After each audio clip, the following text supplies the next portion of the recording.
इतिहास को छिपाया गया है और अंग्रेजों से गठबंधन था। हाँ, नहीं वो तो जो अभी जो आर्काइव में निकला है डिक्लासिफिकेशन में, उसमें तो लिखा है he is a war criminal, उसमें सिग्नेचर हो रहा है और उसमें कहा है कि जब भी जिंदा या मुर्दा होंगे तो he has to be handed over to the British government. तो वो तो बड़ा ओपन है। हाँ, वो तो फिर उनको सौंप देंगे, दंड देगा अंग्रेज का दंड देंगे। ये सौदेबाजी में बहुत ज़्यादा अच्छा है काम कीजिए।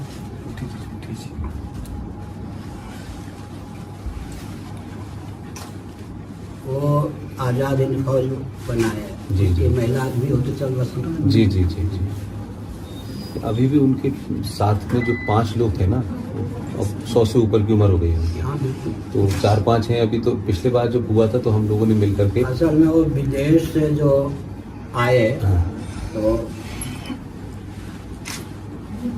भारत में सहिष्णुता उतनी नहीं हो पाई कि उनको यहीं के नागरिक के रूप में अपना लो। सारी सामग्री उन्होंने सोचा कि भारत में स्वस्थ क्रांति नहीं हो सकती अंग्रेजों की दास्ता के कारण, इसलिए उन्होंने बाहर अपनी आज़ाद हिंद फौज आदि की रचना की।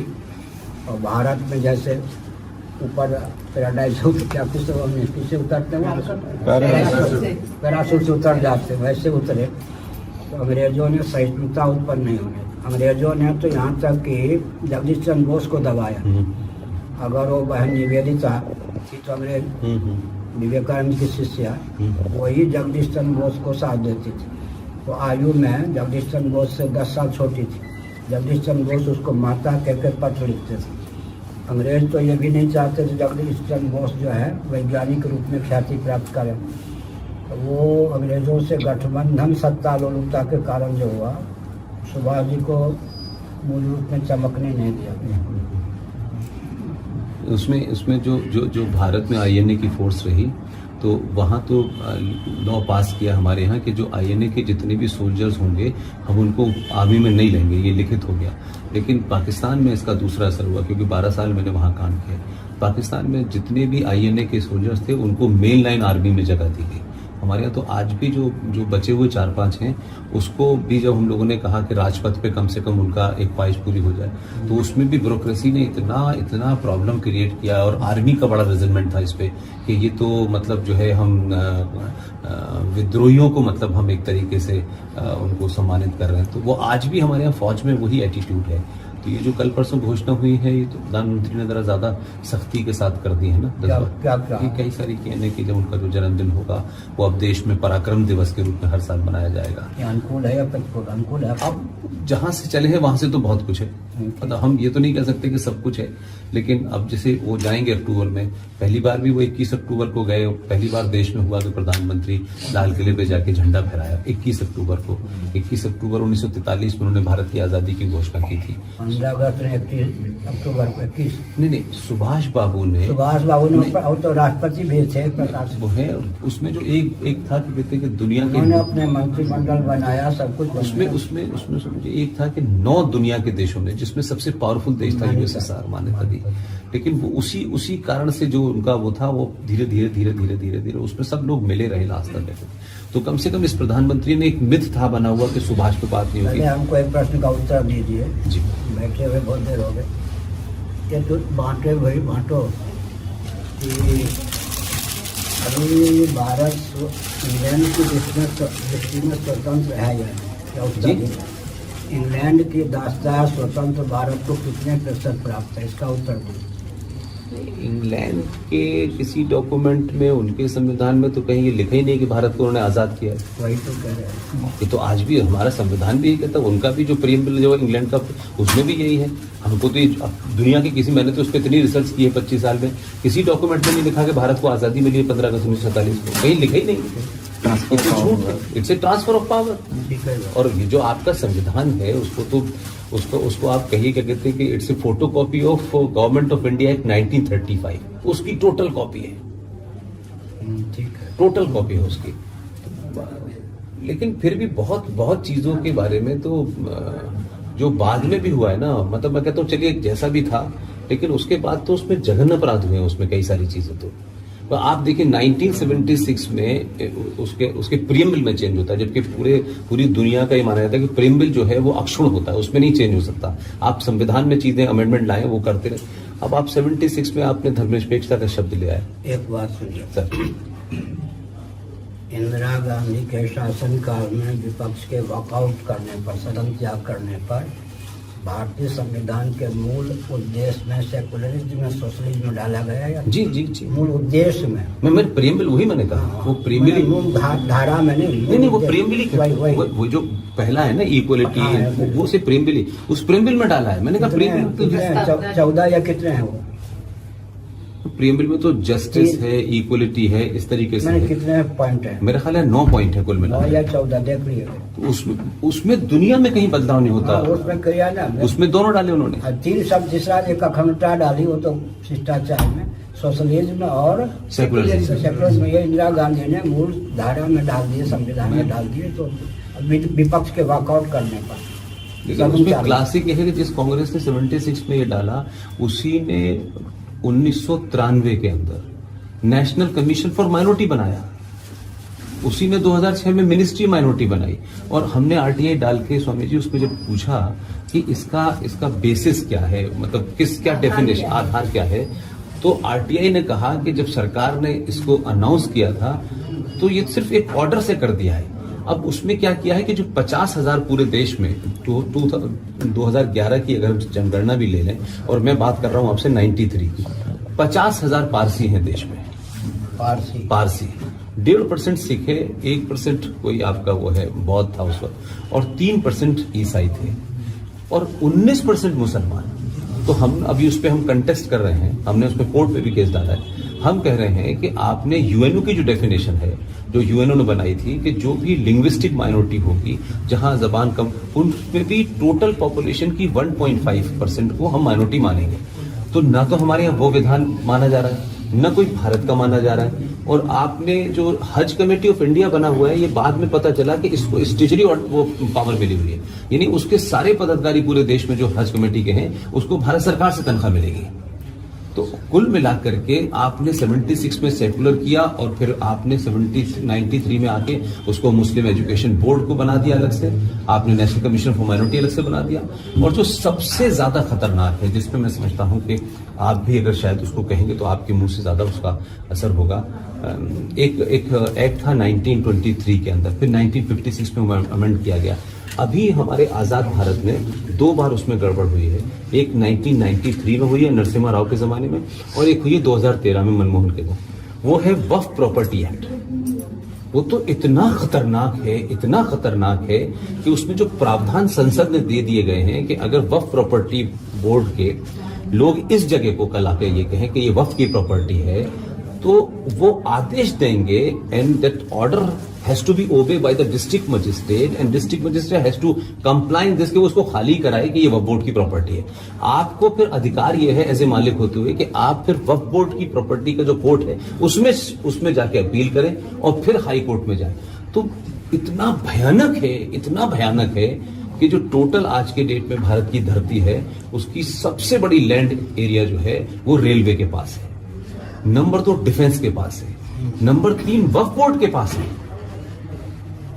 मतलब उसमें ऐसे, मतलब सेक्शन 40 तो इतना खतरनाक है कि चुपचाप से कर दिया है, पता ही नहीं चला किसी को। मतलब मनमोहन ने तो जो 1995 का था उसको और मजबूत बनाया, यानी संसद ने अधिकार दे दिया उसको, बिल्कुल एकदम खुली छूट है। तो ऐसा है कि 35वीं धारा क्या कहती थी संविधान, जैन बौद्ध सिख हिंदू परिभाषित किए गए थे।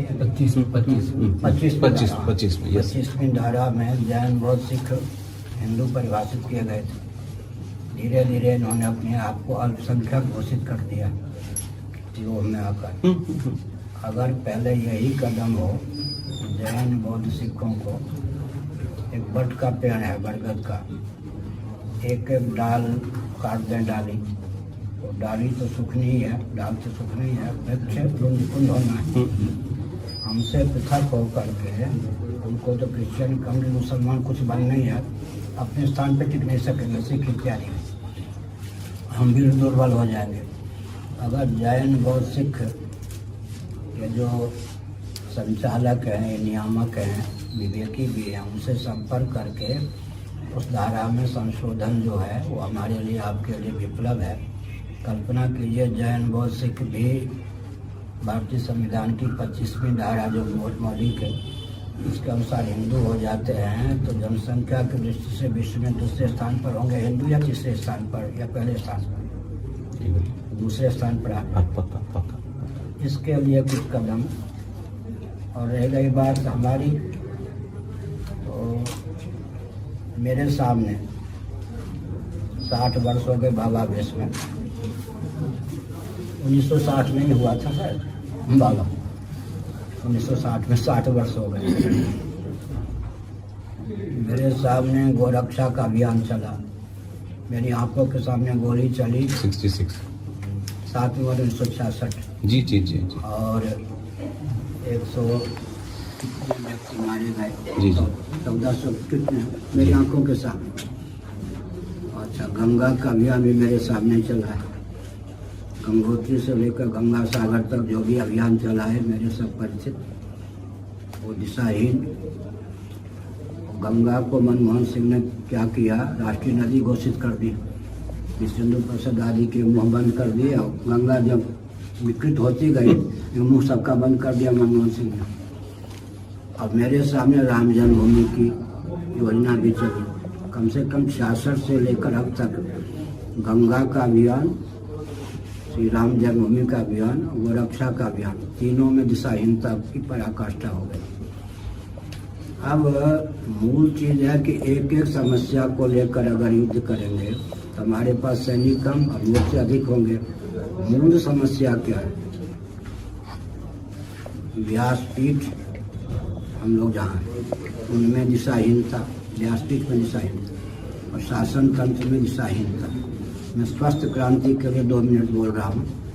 2 व्यक्ति ही स्वस्थ क्रांति लाने के लिए पर्याप्त होते हैं, बाकी तो सब जुड़ जाते हैं। हिरण्यकशिपु जैसा अत्याचार तो आज नहीं है, इतना तो मानना पड़ेगा। अपने बेटे को भी नहीं छोड़ा तो दूसरे को क्या। लेकिन वहाँ देवर्षि नारद क्रांति के स्रोत थे या नहीं, उसी के बेटे को आगे कर दिया। अपनी माँ के घर में जब था प्रहलाद, उसको उपदेश दे करके आत्म बम बना दिया था घर में ही। देवर्षि नारद ने स्वस्थ क्रांति को उद्भाषित की, एक उचित शासक प्रहलाद को बना के तैयार कर दिया। हो गया ना, 2 व्यक्ति से क्रांति आ गई। उसके बाद भागवत पढ़िए भृगु जी, उन्हें राजा बेन को निरस्त कर दिया ओंकार के द्वारा। उसका जन्म जो हुआ था पुत्रेष्टि वैष्णव तेज बेन के शरीर में था। योग विधा से मंथन करके जैसा राजा चाहिए था पृथु के रूप में, जैसी रानी चाहिए थे प्रकट कर लिया। व्यासपीठ की देन हो गई। उसके बाद स्वस्थ क्रांति को किसने? वशिष्ठ जी ने। रावण जैसा दुर्दांत था, लेकिन वो भगवान राम को प्रकट करने की विधा अपनाई, राम जी को आगे कर दिया। वशिष्ठ जी और राम जी हो गए, एक ब्राह्मण एक क्षत्रिय ने संकेत किया। उसके बाद व्यास जी आए, कंस था, दुर्योधन था, उधर भगवान श्री कृष्ण को प्रकट किया और इधर युधिष्ठिर जी को आगे कर दिया, 5 पांडवों को। इसके बाद भगवान शंकराचार्य सुधन्वा, बौद्ध सम्राट सुधन्वा को सनातन सम्राट बना करके बस शासन जैसा चाहिए था बना दिया। उसके बाद थोड़ा विचार करें तो नवरत्न और विक्रमादित्य, फिर चाणक्य और चंद्रगुप्त, फिर समर्थ रामदास और शिवाजी। 2 हमारे स्वस्थ क्रांति, एक व्यासपीठ से संबद्ध व्यक्ति और एक शासन तंत्र से संबद्ध व्यक्ति। 2 व्यक्ति का सैद्धांतिक सम्मेलन हो जाए। अब अंतर है, आप प्रश्न कर सकते हैं, कहे ये सब राजतंत्र में जो विकृति थी उसको शोधन करने का प्रकरण। अभी भारत में कहने को प्रजातंत्र है, लोकतंत्र है, इसमें वो प्रक्रिया कैसे क्रियान्वित हो सकती है, उसका प्रकार क्या, इस पर चिंतन करना चाहिए। हमने स्वस्थ क्रांति सतयुग से लेकर अब तक बताया 2। एक वो व्यासपीठ क्रांति वही ला सकती है। शासन तंत्र दिशाहीन हो तो किसी दूसरे शासन तंत्र उसको चुनौती नहीं दी। हिरण्यकशिप के शासन तंत्र को वो तो इंद्र भी कांपते थे उसके नाम से। हिरण्यकशिप के शासन को चुनौती दी तो नारद जी ने, व्यन के शासन तंत्र को चुनौती दी तो भृगु जी ने, ऐसे रावण के शासन तंत्र को चुनौती दी तो वशिष्ठ जी ने, कंस दुर्योधन के शासन तंत्र को चुनौती दी तो वेदव्यास जी ने, और बौद्धों के शासन तंत्र को चुनौती दी तो शंकराचार्य जी ने। ऐसे मैंने बताया शासन, कोई शासक शासन तंत्र को चुनौती देकर समर्थ नहीं होता, वो व्यासपीठ के पूर्वाधार का दायित्व होता। तो हम अपने दायित्व को समझते हैं, भगवान से प्रार्थना करते हैं, और हम आप जैसे व्यक्ति